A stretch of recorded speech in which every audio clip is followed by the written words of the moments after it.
Lesson 1. The Creator and His Creation. Wednesday, March 29th. God the Life Giver.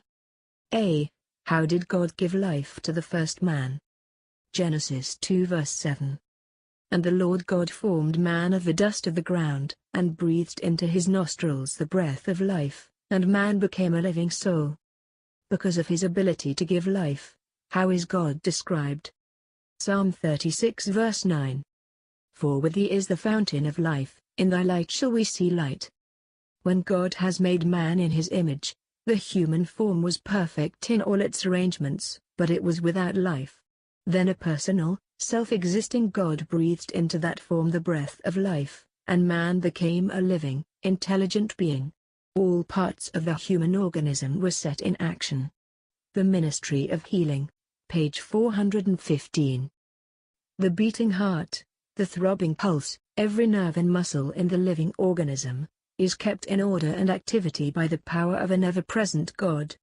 The Ministry of Healing, page 417. B. What did Abraham believe about God's ability to restore life? Hebrews 11 verse 19.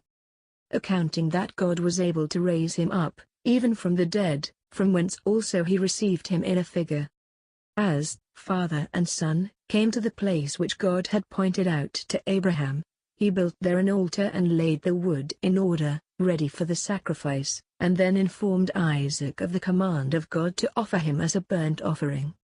He repeated to him the promise that God several times had made to him, that through Isaac he should become a great nation, and that in performing the command of God in slaying him, God would fulfill his promise, for he was able to raise him from the dead. The Story of Redemption, page 82. C. How will this power be manifested in the future? Romans 8 verse 11. But if the Spirit of him that raised up Jesus from the dead dwell in you, he that raised up Christ from the dead shall also quicken your mortal bodies by his Spirit that dwelleth in you. 1 Corinthians 15 verse 51-54. Behold, I show you a mystery, we shall not all sleep, but we shall all be changed, in a moment, in the twinkling of an eye, at the last trump, for the trumpet shall sound, and the dead shall be raised incorruptible, and we shall be changed. For this corruptible must put on incorruption, and this mortal must put on immortality. So when this corruptible shall have put on incorruption, and this mortal shall have put on immortality, then shall be brought to pass the saying that is written, Death is swallowed up in victory. The earth mightily shook as the voice of the Son of God called forth the sleeping saints. They responded to the call and came forth clothed with glorious immortality. Then the living saints and the risen ones raised their voices in a long, transporting shout of victory. Those bodies that had gone down into the grave bearing the marks of disease and death came up in immortal health and vigor.